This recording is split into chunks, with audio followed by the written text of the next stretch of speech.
This lecture is about a couple of things: the history of the welfare state starting in the 1930s and ending in the 1990s. So I'm going to cover a relatively broad period of time. It's also about the history of the welfare rights movement in the 1960s and 1970s. So I want to start with this chart, which gives you a sense of federal spending on welfare and other programs in the United States.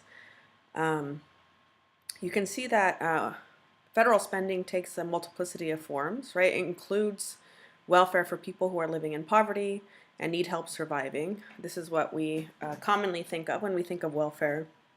But it also covers other kinds of programs. In this chart, you can see that income security programs like cash aid, food stamps, and unemployment make up only 10% of the federal government's budget. So 10% of the federal government's budget. That's this slice of the pie right here. And then the country's most generous social welfare measures, programs like Social Security, Medicare, which is insurance for the elderly and the disabled, and veterans benefits, are available to people regardless of income status. So these are programs that don't target the poor specifically. So Social Security makes up 23%, Medicare makes up 14%, and then this Medicaid, which is 8%, that consists of medical coverage for the poor. So but you have to be living in poverty to receive Medicaid. So you can see also here that the federal budget, the government spends a considerable amount of money on the military. Pure defense spending is about 18% of the budget. So welfare for the poor, income security programs, this slice of the pie, is less than what the U.S. government spends on the military. There's also, of course, the lesser talked about corporate welfare, given in the form of subsidies and tax breaks by states, cities, and the federal government to corporations. In other words, the point of this is that nearly everyone in the United States, rich and poor, receives some government assistance. And I want you to keep this context in mind, right? Welfare, even though I'm focusing in this lecture on welfare for the poor, government spending on welfare is not only given to the poor. But I'm focusing on welfare for the poor because I think it's important to women's history. And the main question I ask in this lecture is, why is welfare virtually synonymous with aid to poor single mothers and their children? And what does this history have to do with race as well as gender and class? I'm going to focus on one program in particular, Aid to Families with Dependent Children, which became known as Temporary Aid to Needy Families after welfare reform in the mid-1990s under President Bill Clinton. In California, this program is called CalWORKs. So the two main ideas of this lecture are, number one, the history of welfare is not just about class. This history is fundamentally shaped by gender and race as well, and as such is key to a full understanding of women's history. And I'll go into what I mean by this in a minute. Number two, the welfare rights movement of the 1960s, should be viewed as an extension of both the civil rights movement and women's liberation. The movement was, after all, led by women of color, particularly Black women, but also other women of color, including most prominently Chicana women and Native American women.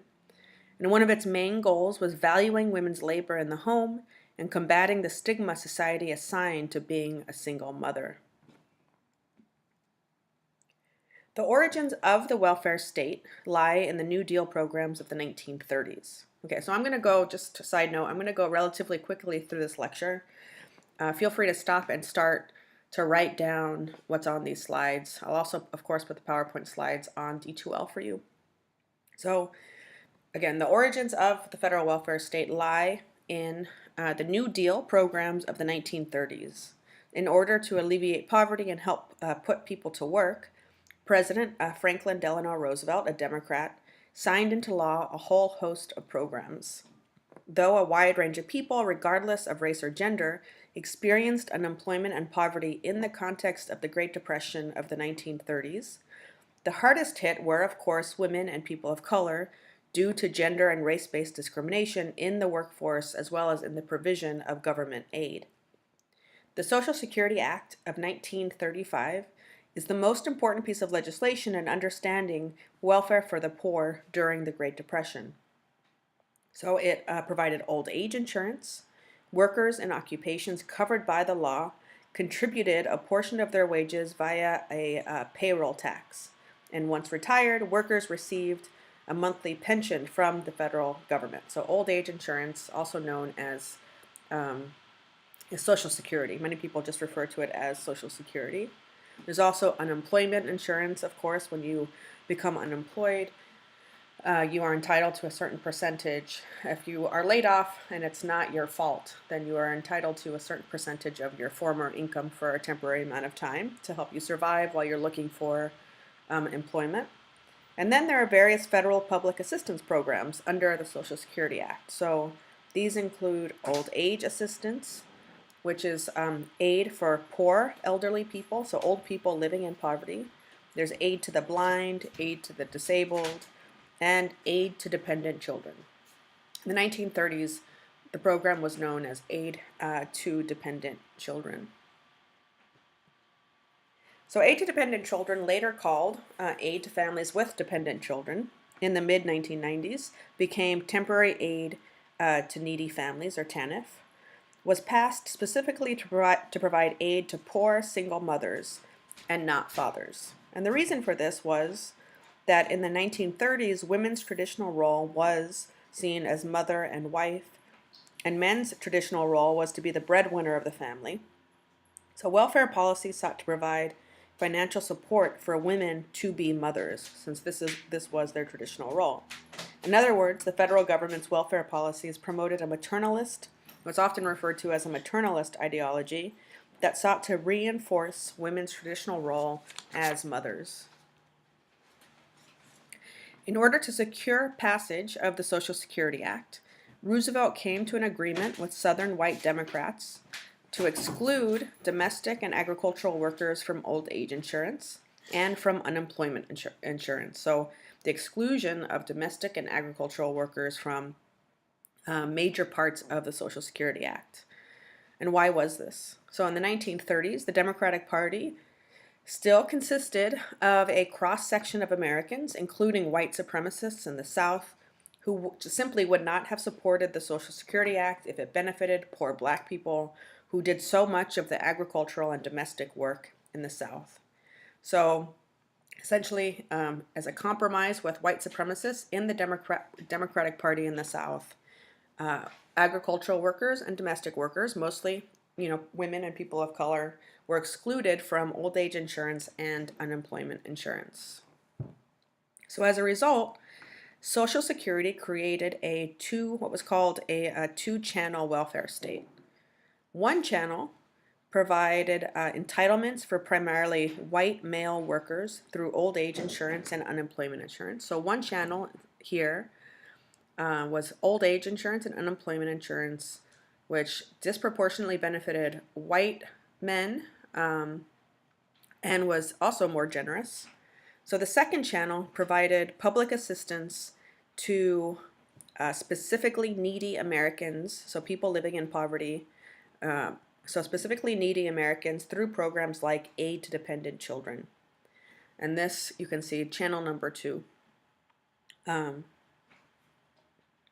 second group, of course, was disproportionately made up of women and people of color. So the two channels of the welfare system reflected larger racial and gendered divisions in society. And the money provided for Channel 1, old age insurance and unemployment insurance, was far more generous than the welfare provided for Channel 2, aid to families with dependent children. As a result, welfare for the poor actually did not lift anybody out of poverty. It just helped them to survive. And it's under this racialized and gendered context that welfare for the poor, so this Channel 2, right, starts to get stigmatized and racist and sexist stereotypes begin to develop of women, including single mothers, and women of color in particular, on welfare as, quote, welfare cheats, as undeserving, lazy, sexually promiscuous, and as, quote, bad mothers. So this is when these stereotypes begin to develop, and it's all about the setup of the system as a two-channel welfare state. So at the tail end of World War II, in 1944, we see an expansion of the welfare state at the national level, but in ways that, again, disproportionately benefit white people and white men in particular. That said, the GI Bill was, of course, good in many ways. It provided social welfare supports such as education, job training, mortgages, and more to veterans, thus providing economic and social mobility to millions of white working class men who were veterans. People of color, particularly African American veterans, benefited from this as well, but unequally given racial discrimination in educational institutions, housing, and the labor market. So in other words, if schools aren't letting African Americans into universities, they can't benefit from the money, the aid provided by the GA Bill. If real estate agents are refusing to sell houses to African Americans, they can't benefit from the home loans. And if employers are refusing to hire black people, they can't benefit from the job training in the same way that white men in particular, are benefiting. So women benefited only if they were married to men. So veterans were men, right? So mostly men. Women benefited only if they were married to men, and white women benefited, of course, more than women of color, given what I just said.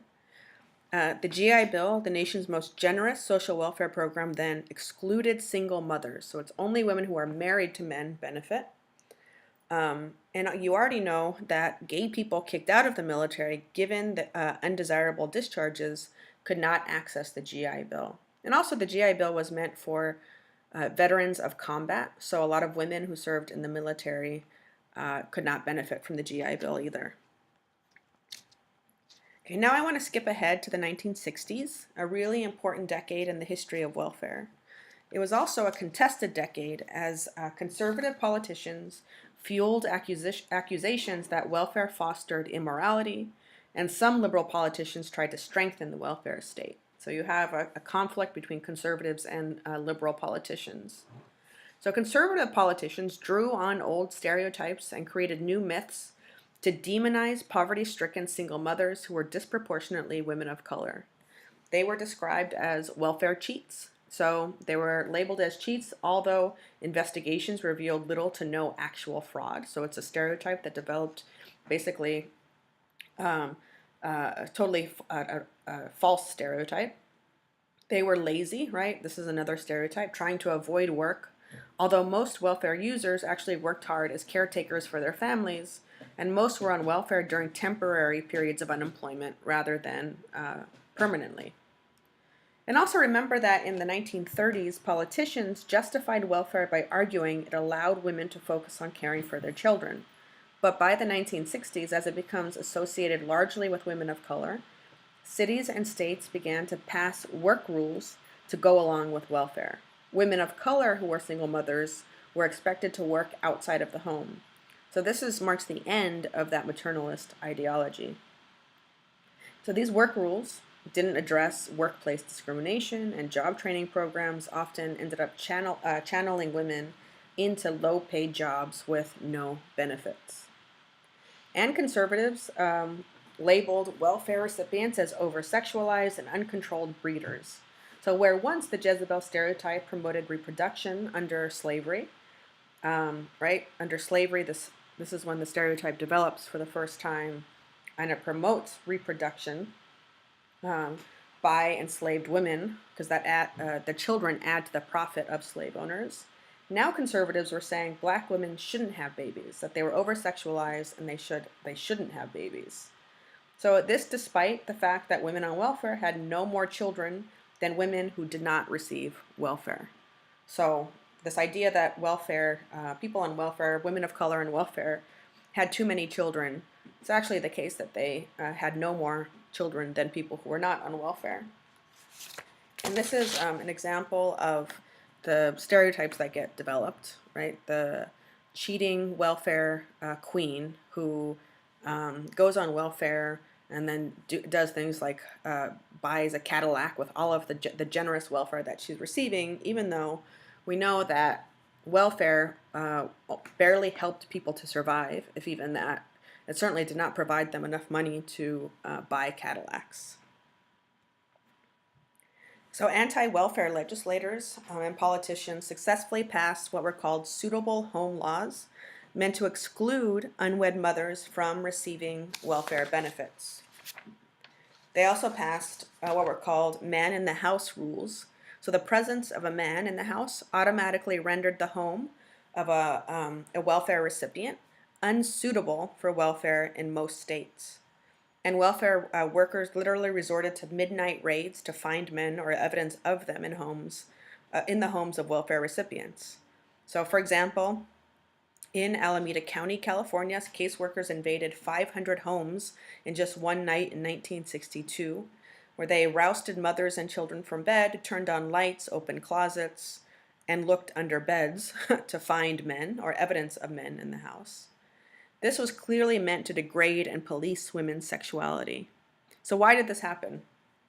Because women were supposed to be dependent on men, so any evidence of a man in the house, no matter the relationship, was, according to welfare workers, evidence that financial need did not exist. So they were trying to find evidence of men in the house so that they could take away the welfare benefits. Ironically, it also had the result of discouraging marriage. If a man could not be found in the house, then how do you form a relationship that can actually lead to marriage? So under Democratic President Lyndon Johnson, he became president after President John F. Kennedy's assassination in November of 1963. The welfare state was expanded, but in ways that blamed economic disadvantages on the culture of poor people. It offered job training and education as a way out of poverty rather than cash assistance. So the Economic Opportunity Act of 1964, which created the Office of Economic Opportunity to coordinate an array of anti-poverty programs, was sort of the centerpiece of Johnson's war on poverty programs.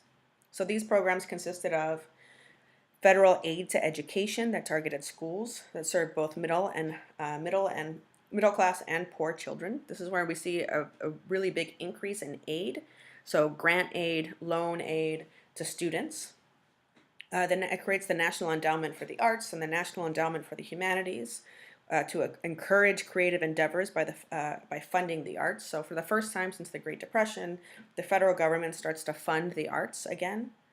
The food stamp program reduced hunger and malnutrition.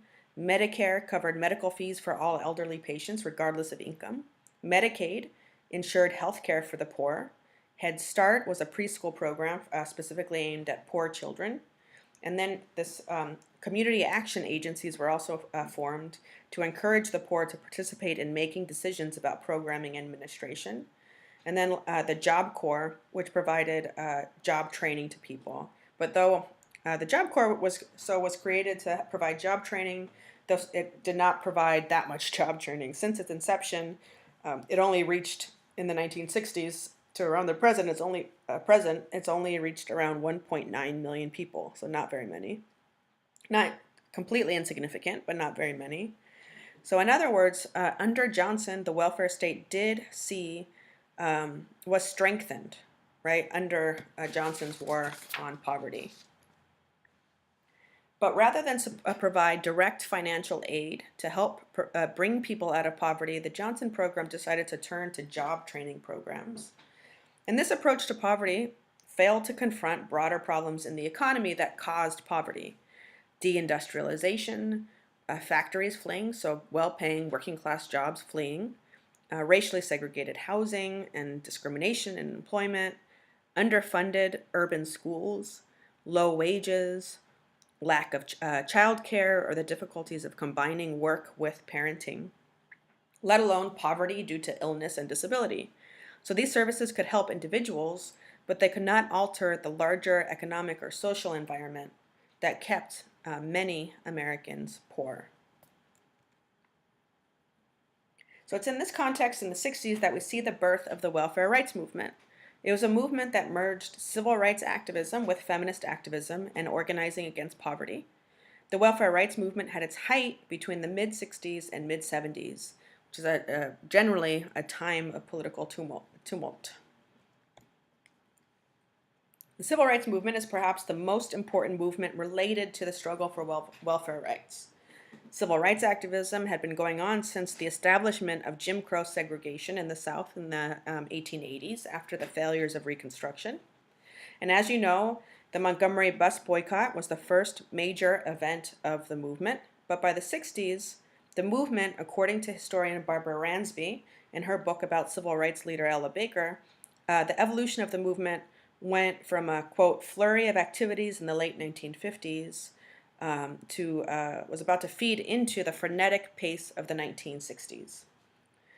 So you can see in the timeline what are considered the main events of the civil rights movement. From 1960, starting with the lunch counter sit-in protests against segregation at Woolworths and throughout the South. You see the freedom rides to desegregate interstate travel in 1961, the Birmingham campaign and the March on Washington in 1963, Freedom Summer in 1964, and so on.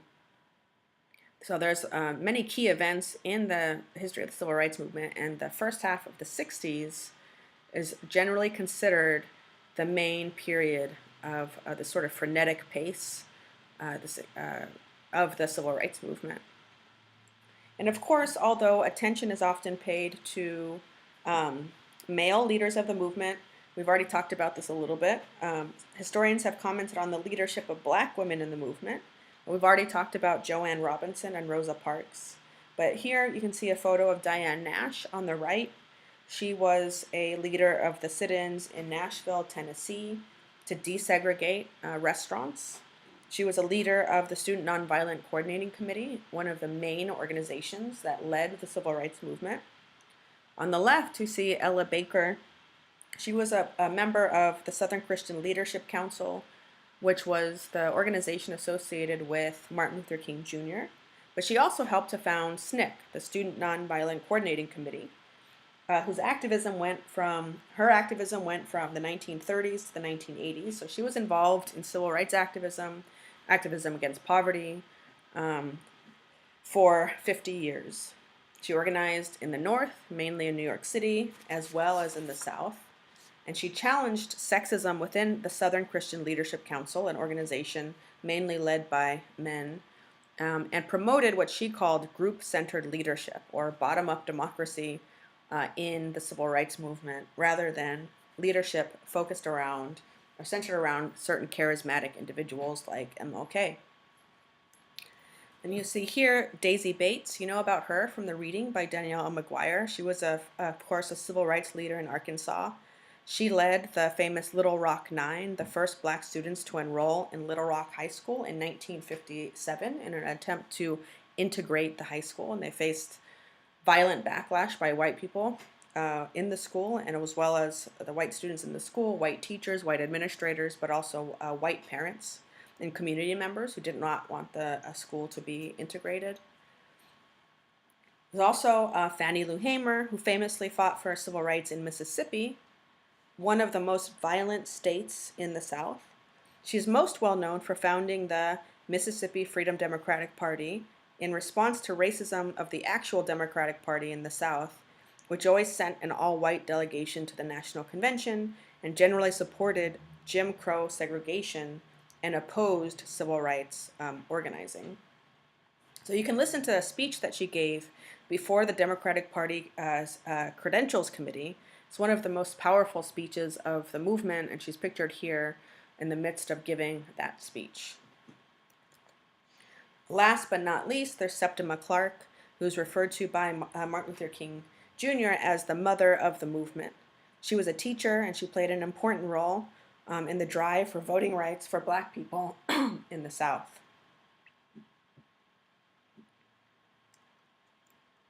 So this is just a slide with a bunch of books about the history of women in the civil rights movement in case you're interested in reading more.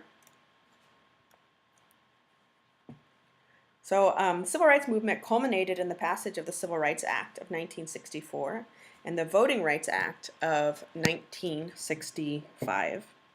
Arguably the most successful social movement in U.S. history, the Civil Rights Movement successfully dismantled the legal structure of Jim Crow and the disenfranchisement of black people in the South.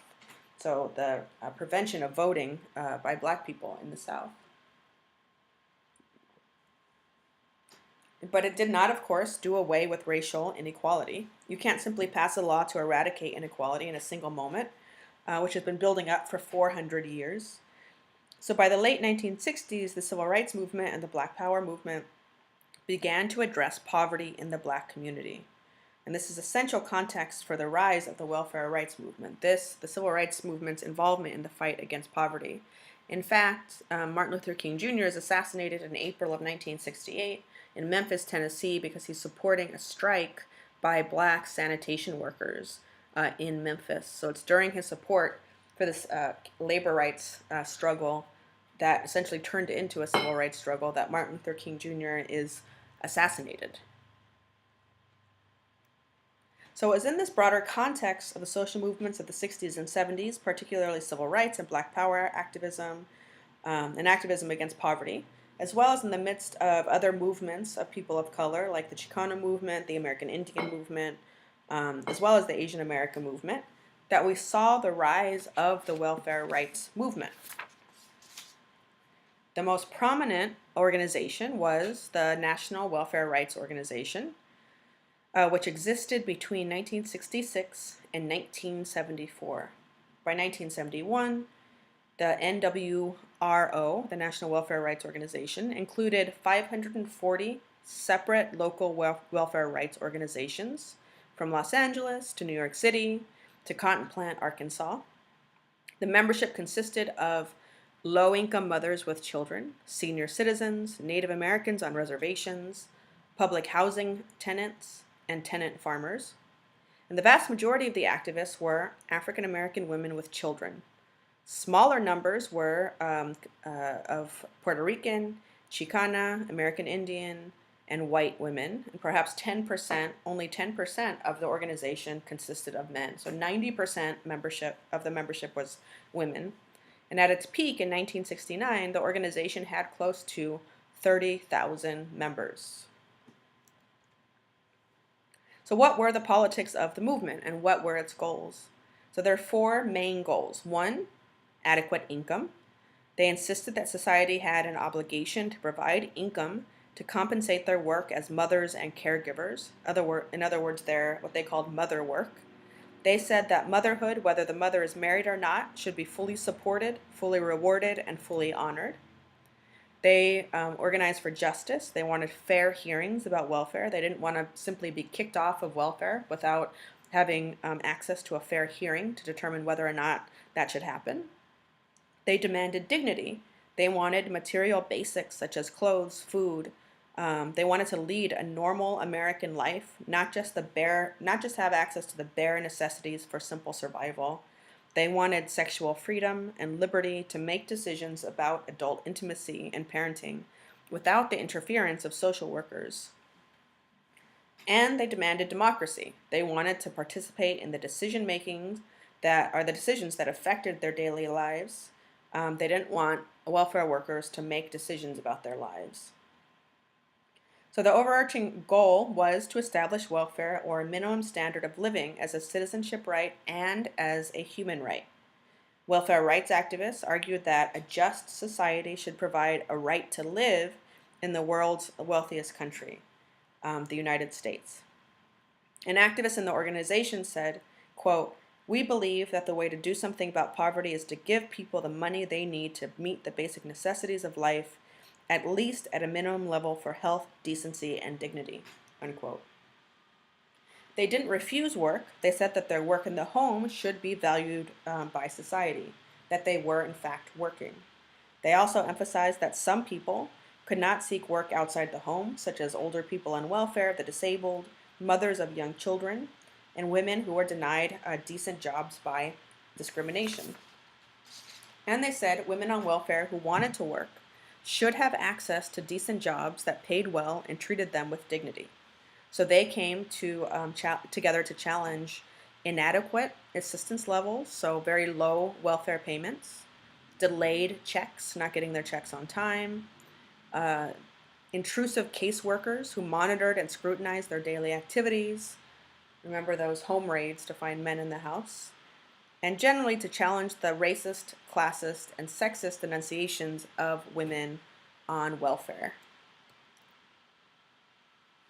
But in reaction to this movement and the social movements of the 60s and 70s more generally, by the 80s, the U.S. experienced a rightward turn in American politics. You can see here, this is Republican Ronald Reagan during his acting days in the 40s or the 50s. He was president from 1980 to 1988.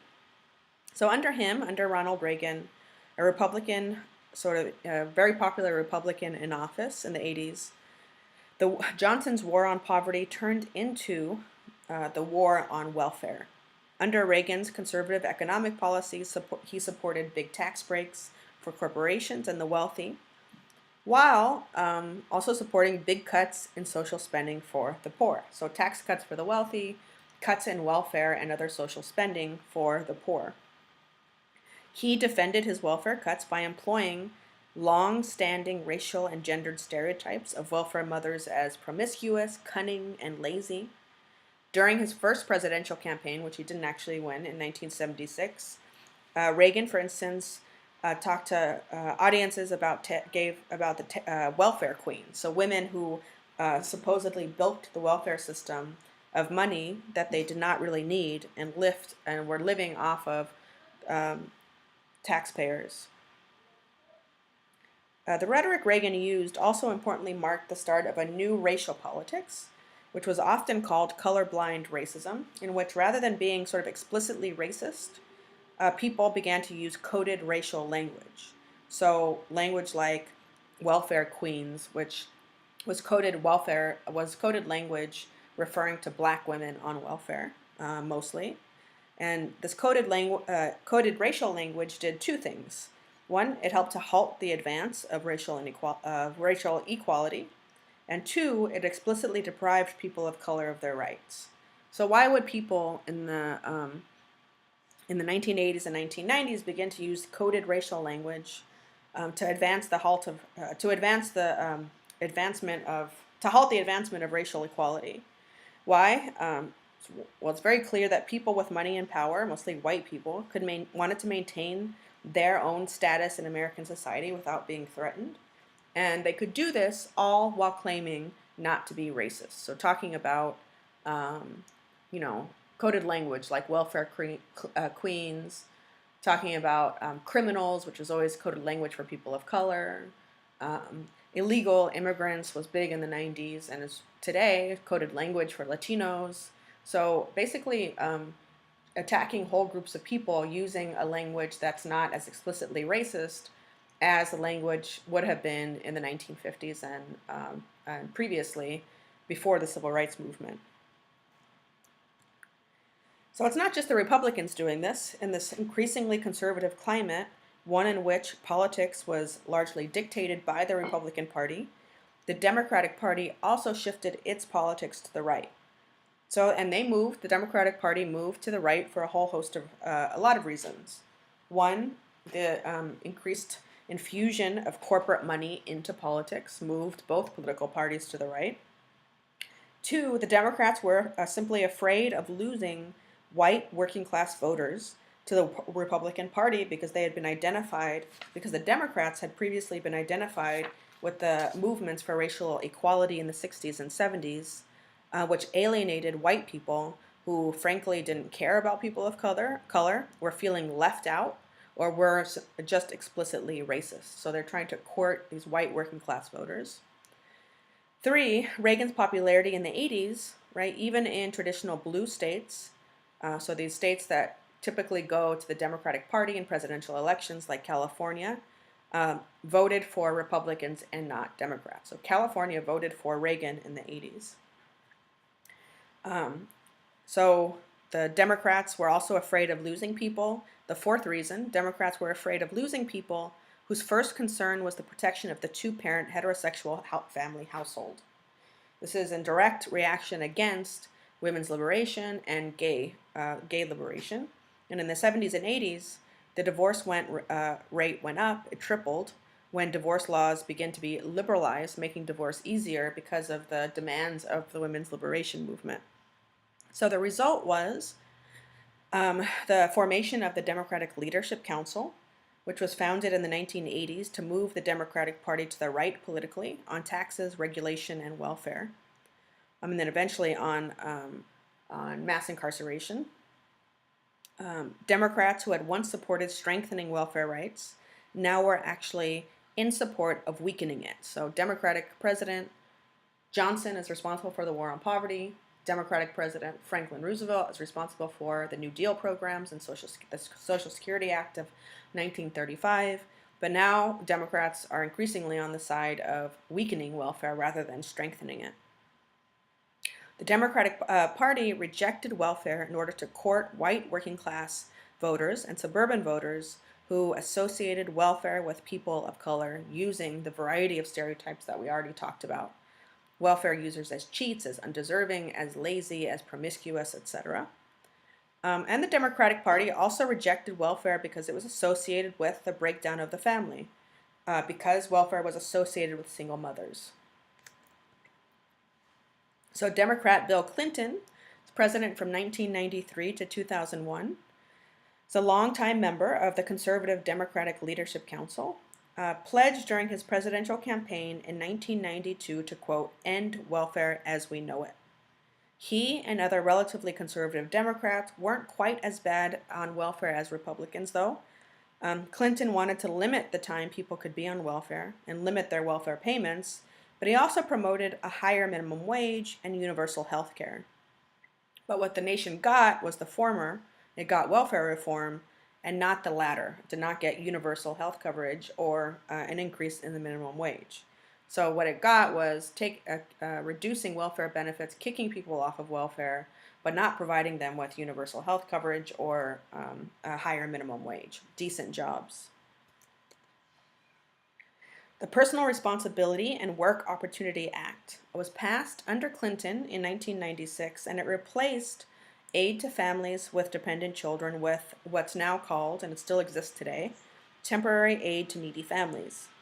It gave power to the states to decide how much welfare, if any, would be provided to poor people, and the result was the dramatic weakening of welfare.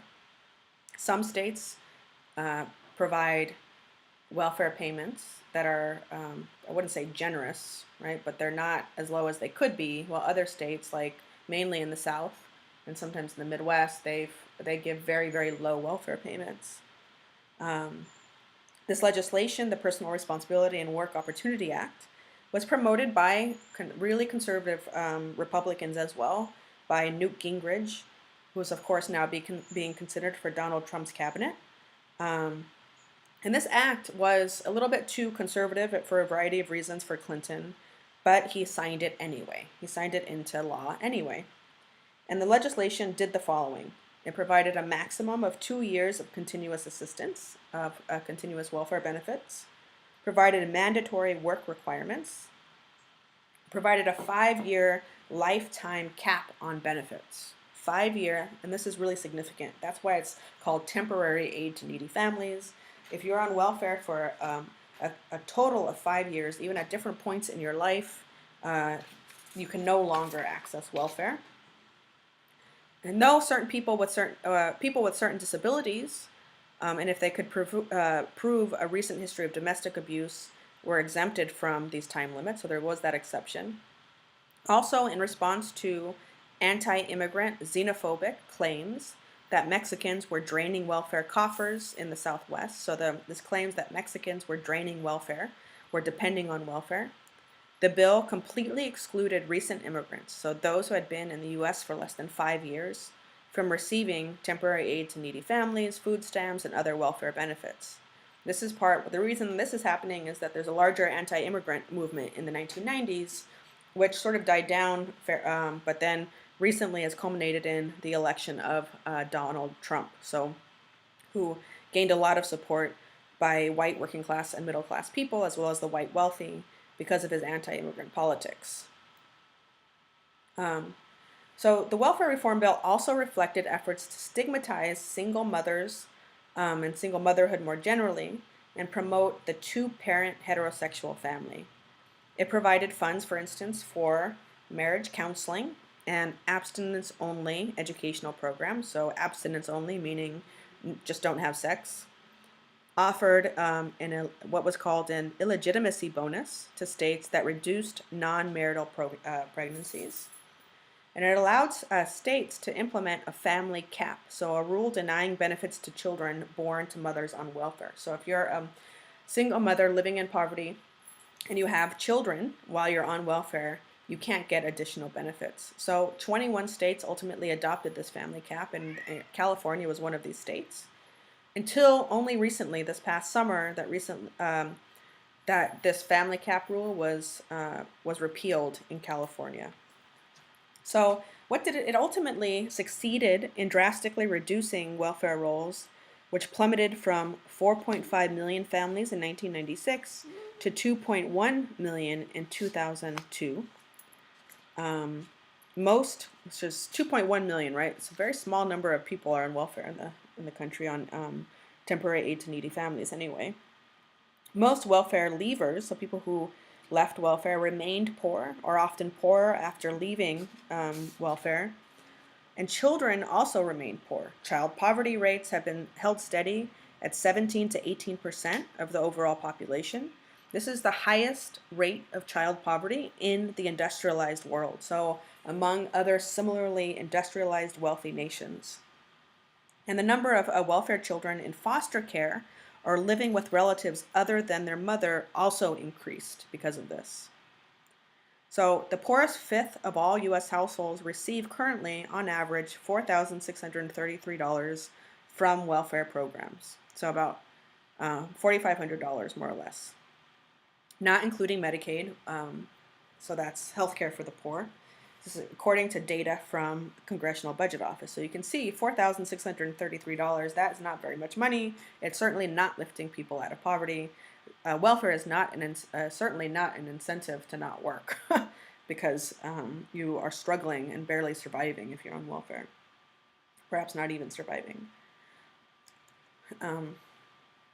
To conclude, the history of welfare, particularly aid to families with dependent children, now called TANF or CalWORKs in California, holds many lessons for students of women's history.